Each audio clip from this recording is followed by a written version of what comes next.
Praise the lord. యేసుక్రీస్తు నామములో మీ అందరికీ శుభములు. చాలామంది ఉపవాస ప్రార్థన చేస్తున్నప్పుడు సలహాలు అడుగుతూ ఉంటుంటారు. ఎలా ఉండాలి, ఏమిటి అనేటువంటిది. మరి అనుభవపూర్వకమైనటువంటి దైవ సేవకులు, మరి మనకంటే ముందున్నటువంటి వారు చెప్పినటువంటి కొన్ని సలహాలు, అవన్నిటిని మీ ముందుకు తీసుకురావాలని చెప్పి నేను ఆశపడుతున్నాను. చాలామంది మరి ఉపవాసం ఎలా చేయాలి, ఎన్ని రోజులు ఉపవాసం చేయాలి, ఉపవాసం ఉన్నప్పుడు అసలు ఏం పని చేయాలి, ఏం పని చేయకూడదు అని చెప్పి ప్రశ్నిస్తూ ఉంటుంటారు. మరి చాలామంది సేవకుల యొక్క అనుభవాల ద్వారా, నా జీవితంలో నేను నేర్చుకున్నటువంటి అనుభవాల ద్వారా కొన్ని వాస్తవాలు మీతో పంచుకోవాలని చెప్పి నేను ఆశపడుతున్నాను. దేవుని ఆత్మలో బలం పొందటానికి మన ఆశ తీరునంతగా ప్రభువును మనం స్తుతించి కొనియాడుకుంటానికి హృదయంలో ప్రేరేపించబడ్డాం. కాబట్టి దినదినము కూడా ఉపవాసం చేయాలనే వాంఛ మనలో రేకెత్తుతూ ఉంటుంటుంది. కాబట్టి నా ప్రియమైనటువంటి సహోదరి స్నేహితులారా,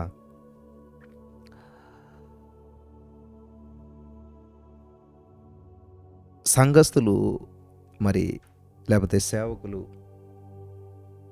అనేక మంది వారి యొక్క అనుభవాలతో మనం ఏకీభవించాలి. ఎందుకంటే వారు ఏం చెప్తారంటే ఉపవాసం చేయుట మంచిదని చెప్పి చెప్తారు. ఎంత గొప్ప సేవకులైనా ఎవరైనా సరే. అంతేకాదు మరి ఉపవాసం అనేటువంటిది దేవునితో సహవాసం. ఈ యొక్క సత్యాన్ని చాలా జాగ్రత్తగా గమనించాలి. 21 డేస్ మరి భోజనం లేకుండా ఎలా ఉంటారు, 7 డేస్ ఎలా ఉంటారు, 3 డేస్ ఫాస్ట్ ఎట్లా ఉంటారు, ఇట్లా అడుగుతూ ఉంటుంటారు. ఉపవాసం ఉండి చనిపోకుండా అయ్యా బాబు అని చెప్పి చాలామంది చెప్తుంటుంటారు. అంతేకాకుండా మరి చాలామంది ఉపవాసం చేసేటువంటి వారిని కొంచెం వింతగా చూస్తూ ఉంటుంటారు. పిల్లలు గమనించాలి, ఇక్కడ ఉపవాసం ప్రారంభించడానికి ముందు ఒక సేవకుడు ఒకరికి 2 సలహాలు ఇచ్చాడంట. ఏంటంటే, నెంబర్ 1, మీరు ఉపవాసం ఉన్నటువంటి రోజులు ప్రభు ముఖాన్నే చూస్తూ ఉండండి. అలాగే మీరు ప్రభు ఇద్దరు కలిసి సంభాషిస్తూ ఉండండి. స్తుతించి ఆనందించండి. మనుషుల ముఖాన్ని చూడొద్దు.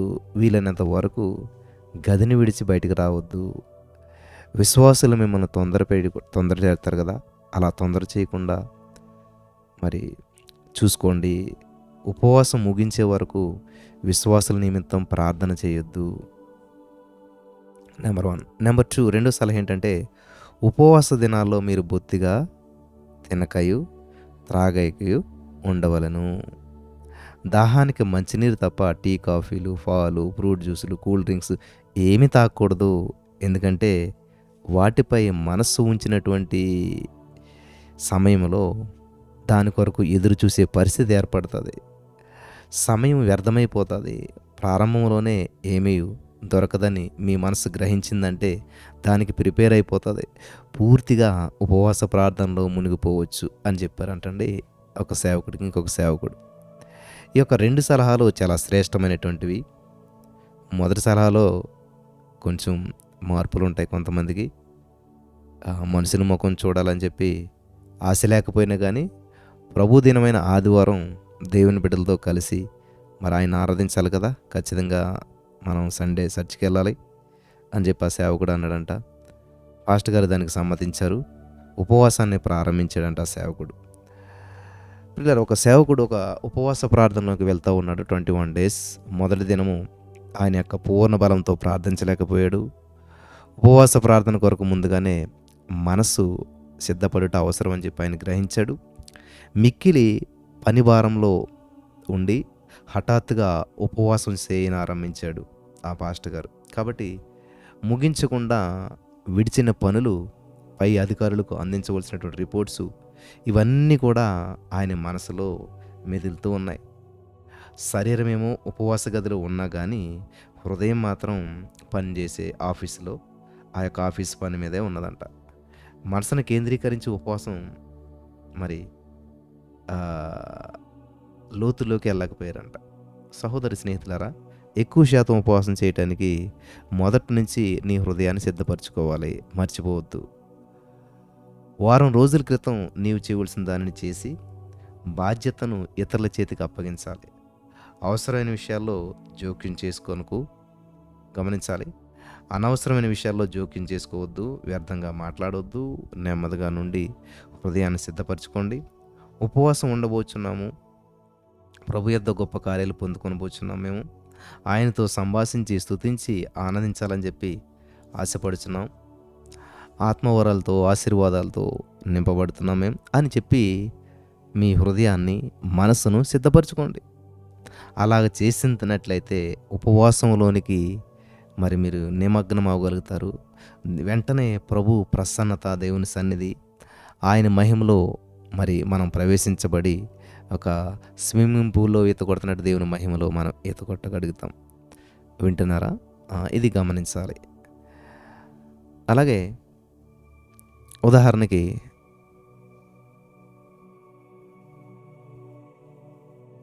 మనం ఉపవాసం ఉన్నప్పుడు ప్రతిదినం కూడా ఎర్లీ మార్నింగ్ లేచిన వెంటనే ప్రభును స్తుతించడానికి మరి ప్రతిరోజు ఒక బిరుదును, దానికి సంబంధించిన వాక్యాల్ని మరి ధ్యానించుకుంటూ దేవుని వాక్యాన్ని సేకరించి ప్రతిరోజు దేవుని వాక్యాన్ని వింటూ ఉండాలి, ధ్యానిస్తూ ఉండాలి. ప్రతిదినము అత్యాసక్తితో ప్రార్థించడానికి దినముకొక ప్రార్థనా విన్నపం చెప్పున ఎన్నుకోవాలి. అన్ని విన్నపాలను ఒకే దినంలో పెట్టి ప్రార్థించకుండా ఒకే అంశం కొరకు మానకుండా విజ్ఞాపన చేసి మరి కన్నీటితో గోజాడి ప్రార్థించడానికి తీర్మానించుకోవాలి. దినమంతా కూడా ఆ అంశం కొరకు హృదయాన్ని కుమ్మరించి ప్రార్థించాలి. ప్రభువు ప్రార్థన ఆలకించేవాడు, తప్పక జవాబిస్తాడు అనేటువంటి నిశ్చయత ఆత్మలో కలిగేంత వరకు కూడా ప్రార్థించడం మానవద్దు. నా ప్రార్థనా దినాల్లో మరి అంటాడు ఒక సేవకుడు, 3వ రోజంట మొదలుకొని ఆసక్తితో ప్రార్థించడానికి ప్రభు కృప చూపించాడంట. సేవకుడు ఉపవాసం నాడు 21 days, ఫస్ట్, సెకండ్, థర్డ్, ఆ 3 రోజులు మరి 3వ రోజు దేవుని కృపలో చక్కగా ప్రార్థించడం, కొన్ని గంటల మానక స్తుతించి ప్రార్థించారంట. ప్రభు ప్రసన్నతను అత్యధికంగా ఆయన గ్రహించాడంట. మోకాలు నొప్పిగా ఉన్నప్పుడు నెమ్మదిగా గదిలోనే నడుస్తూ ప్రార్థించేవారంట ఆయన. కాబట్టి ఆయన యొక్క గదికి సమీపంలో ఉన్నటువంటి మరో గదిలో తన విశ్వాసులు ఉదయం 6 గంటలు మొదలుకొని రాత్రి 9 గంటల వరకు కూడా ప్రతి గంటకు ఇద్దరు చెప్పున గొలుసు ప్రార్థన చేయటానికి పాస్టర్ గారు ఏర్పాటు చేశారు. మరి కానీ ఈ యొక్క ఉపవాసం ఉన్న సేవకుడు వారిని చూడలేకపోయినా కానీ వారి ప్రార్థనా శబ్దం ఆయన్ని ఎక్కువగా ప్రోత్సహించేదంట, ప్రార్థించడానికి ప్రేరేపించేదంట. గమనిస్తున్నారా ప్రియులరా?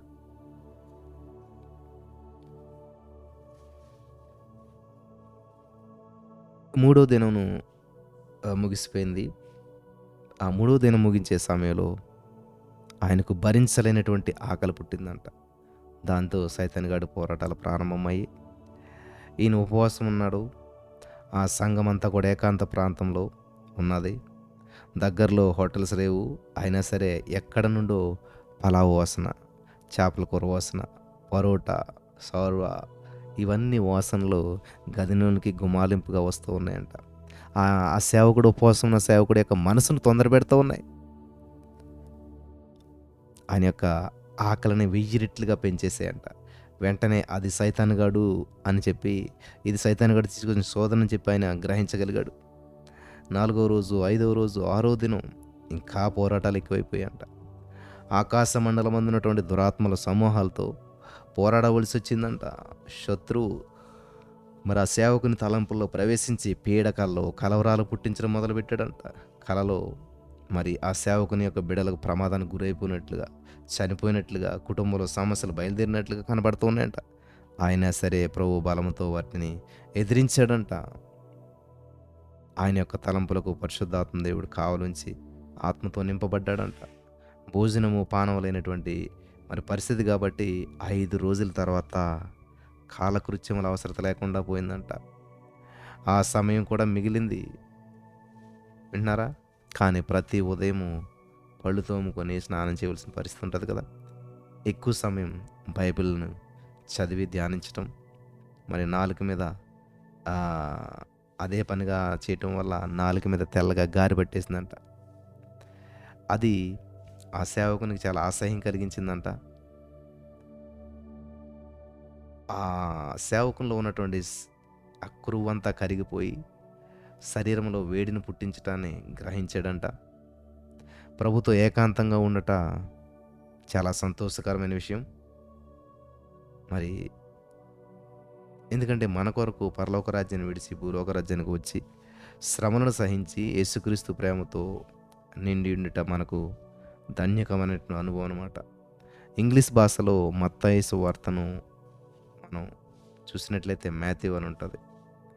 ఆ సేవకుడు ఆ యొక్క మత్తయి సువార్త అంతా చదివి ముగించాడంట. అది చదువుతున్నప్పుడు ప్రభు ఆ సేవకుడికి దగ్గరుండి బోధిస్తా ఉన్నాదంట. సేమ్ దేవుడే బోధిస్తున్నట్టుగా ఉండేదంట. ఆయన వాగ్దానాలన్నిటిని కూడా మరి హక్కుపూర్వకంగా స్వతంత్రించుకున్నాడంట. మరి ఆయన సిద్ధపరిచినటువంటి ప్రతి ప్రార్థనా విన్నపం కొరకు పోరాడి ప్రార్థించాడంట. ఉపవాస దినముల మధ్యలో వచ్చినటువంటి ఆదివారము సంఘారాధనలో ఆయన పాల్గొన్నాడు. ప్రసంగించగలవా అని చెప్పి ఆ సేవకుడు అడిగాడంట.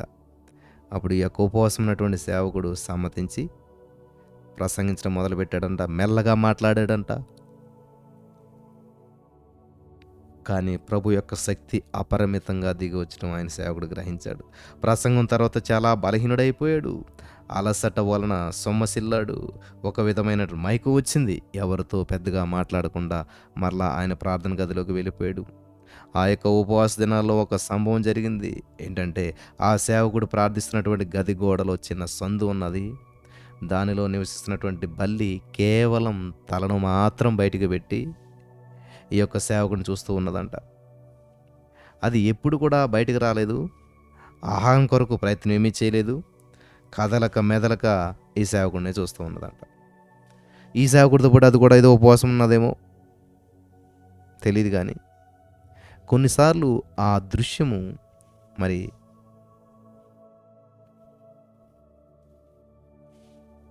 మనకు ఆందోళనకరంగా భయంకరంగా ఉండొచ్చు.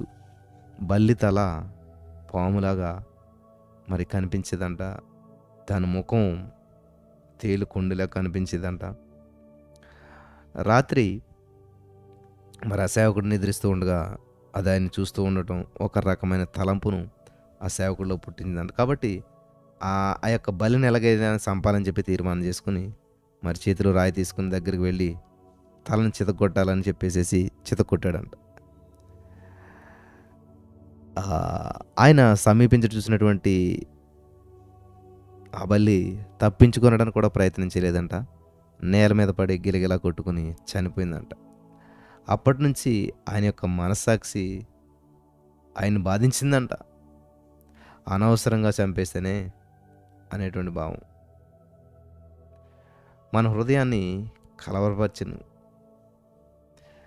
ఈ విషయం మీరు వింటుంటే మనకు కూడా అలా అనిపిస్తుంది కదా. ఆ రోజు కొన్ని గంటల ప్రార్థన చేయలేకపోయాడంట సేవకుడు. నేటి వరకు ఆ సంభవం ఆయనకు అర్థం కాలేదంట.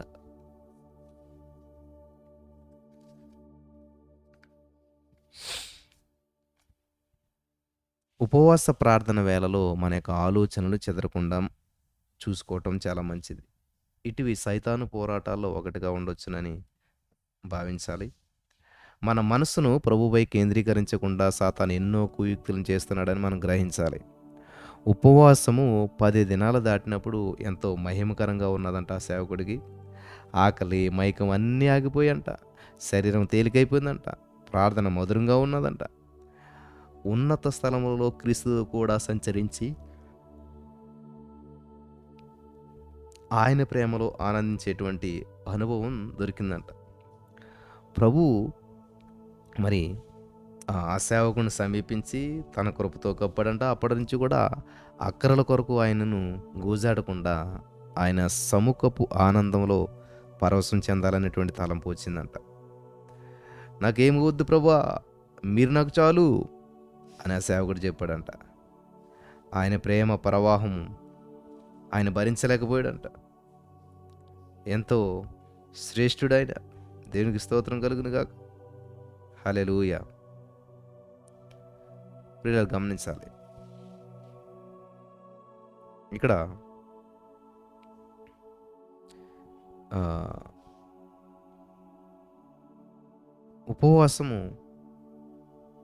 దేవునితో సహవాసం.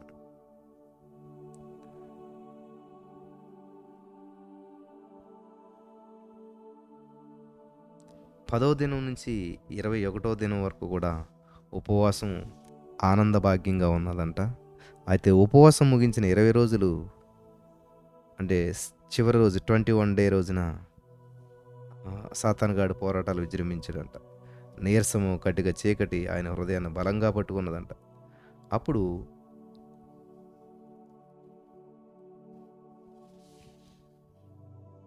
ఏం జరిగిందంటే ప్రియులారా, కటిక చీకటి, మరి భయంకరమైనటువంటి పరిస్థితులు, ఇటువంటి సిట్యుయేషన్ గుండా వెళ్తున్నారు. ఆయన హృదయాన్ని బలంగా పట్టుకున్నది కటిక చీకటి. అప్పుడు మరి ఆమెతో కలిసి ప్రార్థించడానికి ప్రభువారు మరి ఒక సేవకుని పంపించాడంట. ఉపవాసం పూర్తయినటువంటి వరకు అతడు మోకాళ్ళ మీదనే ఉండి మన కొరకు ప్రార్థించినప్పుడు ప్రభు విజయం అనుగ్రహించాడు. ఉపవాసాన్ని ముగించి దినమున పాస్టర్ గారు సంఘంలో ప్రత్యేక కూడిక జరిపించారు. మరి ఆ సేవకుని చేత ప్రార్థన చేయించుకుని ఆశీర్వాదం పొందుకున్నటువంటి గ్రామ ప్రజలు, ఇతర సంఘస్థులు, అన్యులు అందరూ కూడా వచ్చారు. వ్యక్తిగతంగా అందరి కొరకు ఆ సేవకుడు ప్రార్థన చేయడం జరిగింది. పాస్టర్ గారు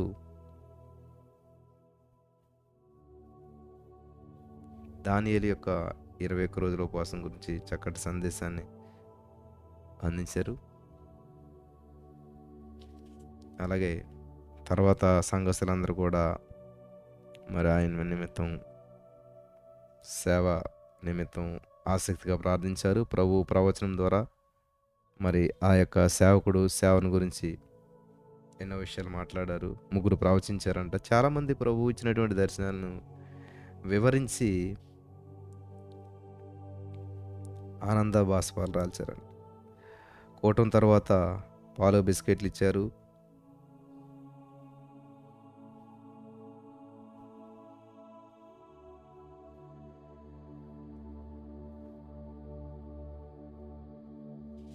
థ్యాంక్ యూ జీసస్. ఉపవాస ప్రార్థన ద్వారా అనేక రమ్యమైన అనుభవాలు మనం నేర్చుకున్నాం.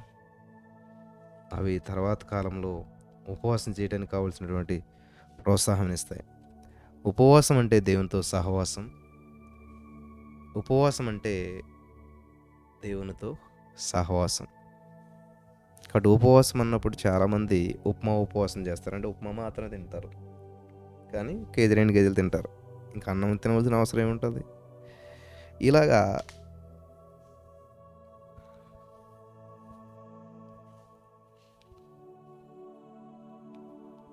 ఉపవాసం ఇట్లా కాదు, కానీ దేవునికి సబ్మిట్ అవ్వి దేవుని సన్నిధిలో మనం ఉంటూ చక్కగా మరి దేవుడు చేసినటువంటి ఆలోచన విధానాన్ని మనం కూడా కలిగిండి స్తుతించేవారుగా మనం ఉండాలి. హల్లెలూయా. స్తుతించాలి మనం దేవుని ఎక్కువగా. Thank you lord. ఈ యొక్క వాక్యం ద్వారా దేవుడు మనం మాట్లాడి బలపరచును గాక. ఆమేన్.